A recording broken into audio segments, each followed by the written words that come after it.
పెద్ద run complete అయింది. కొంచెం డల్ గా, కొంచెం యావరేజ్ గా, తెలుగు స్టేట్స్ పరంగా కొంచెం డీసెంట్ గుడ్ గా రన్ కంప్లీట్ చేసుకుంది.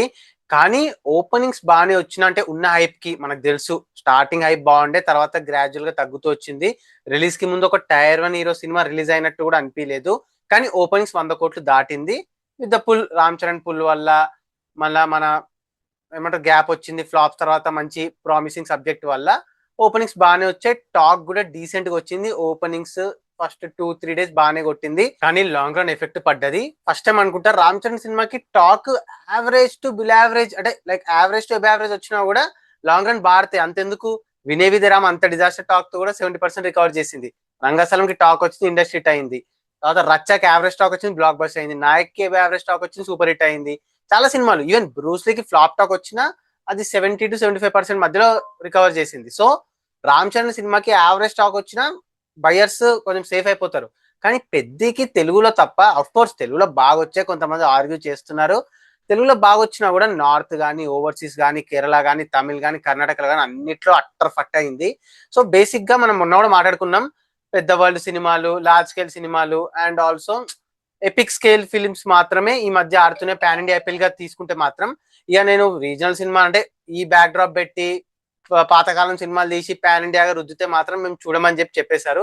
సో దాని వల్ల ఖచ్చితంగా లాంగ్ రన్ ఎఫెక్ట్ అయింది. Ram Charan range cinema collections రాలేదు, పాన్ ఇండియాగా అస్సలు రాలేదు. ఎందుకంటే రీజనల్ సినిమాలే మన దగ్గర 300 కోట్లు కొడుతున్నాయి, ఇది 300-350 crore చేంజ్ కొట్టింది. సో ఏరియా వైజ్ గా ఎంత కలెక్ట్ చేసింది, నైజామ్ లో, సీడెడ్ లో ఏ ప్లేస్ లో ఉంది, ఓవరాల్ గా క్లోజింగ్స్ లో అనేది మాట్లాడుకుందాం, డిస్కస్ చేద్దాం ఏరియా వైజ్ గా ఎంత కలెక్ట్ చేసింది అనేది. నైజాంలో 55 కోట్ల షేర్, టాప్ 7 హిట్ ఇక్కడ. ఆఫ్టర్ ట్రిపులర్, పుష్ప 2, కల్కి, Salaar, Baahubali 2 and Devara. Break even target 48 కోట్లు, సూపర్ హిట్. సీడెడ్లో 21.8 కోట్ల షేర్, టాప్ 9th ఇక్కడ. ఆఫ్టర్ ట్రిపులర్, పుష్ప 2, బాహుబలి 2, దేవరా, మనశంకర్ వరప్రసాద్ గారు, సలార్, బాహుబలి అండ్ కల్కి. చరణ్కి స్ట్రాంగ్ జోన్ అని అండర్ పర్ఫామ్ చేసింది ఇక్కడ. బ్రేక్ ఈవెన్ టార్గెట్ 24 కోట్లు, 3 crore లాస్. ఇంకా వైజాగ్లో 23 కోట్ల షేర్, ఇక్కడ బ్రేక్ ఈవెన్ టార్గెట్ 18 కోట్లు, సూపర్ హిట్. ఈస్ట్లో 13 కోట్ల షేర్, ఇక్కడ బ్రేక్ ఈవెన్ టార్గెట్ 10.2 కోట్లు, హిట్. వెస్ట్లో 9.28 కోట్ల షేర్, ఇక్కడ బ్రేక్ ఈవెన్ టార్గెట్ 8.3 కోట్లు, హిట్. గుంటూరులో 13 కోట్ల షేర్, ఇక్కడ బ్రేక్ ఈవెన్ టార్గెట్ 11.2 కోట్లు, హిట్. కృష్ణాలో 10.4 కోట్ల షేర్, ఇక్కడ బ్రేక్ ఈవెన్ టార్గెట్ 9.3 కోట్లు, హిట్. అండ్ నెల్లూరులో 6 కోట్ల షేర్, ఇక్కడ బ్రేక్ ఈవెన్ టార్గెట్ 6.3 కోట్లు, లాస్. అలా తెలుగు స్టేట్స్లో 151.48 కోట్ల షేర్ అండ్ 235 కోట్ల గ్రాస్తో టాప్ 7th ప్లేస్లో ఉంది. ఆఫ్టర్ ట్రిపులర్, పుష్ప 2, బాహుబలి 2, కల్కి, Devara and Salaar. Top 15 Telugu states records పైన వీడియో కావాలంటే అడగండి, చేసేద్దాం. Telugu states break even target 135 కోట్లు, so super hit Telugu states పరంగా. కొన్ని ఏరియాస్లో తప్ప ఓవరాల్గా బాడింది, బయటనే బిస్కెట్ అయింది. కర్ణాటకలో 15.34 కోట్ల షేర్, బ్రేక్ ఈవెన్ టార్గెట్ 17 కోట్లు, ఎబో యావరేజ్. కేరళలో 1.4 కోట్ల షేర్, ఇక్కడ బ్రేక్ ఈవెన్ టార్గెట్ 2 కోట్లు, ఫ్లాప్. తమిళనాడులో 1 కోటి షేర్, ఇక్కడ బ్రేక్ ఈవెన్ టార్గెట్ 5.3 కోట్లు. జన్మలో ఈ సాంబార్గాలు మారతారా? నార్త్లో 12.2 కోట్ల షేర్, ఇక్కడ బ్రేక్ ఈవెన్ టార్గెట్ 25 కోట్లు, డిజాస్టర్. అసలు ఎక్స్పెక్ట్ చేయలే నేను. అంటే ట్రిపుల్ ఫేమ్ వచ్చింది కాబట్టి ఎంతో కొంత ఆడుతుంది అనుకున్నా, పైగా ఇట్లాంటి సినిమాలు నాకు నచ్చుతాయి కూడా.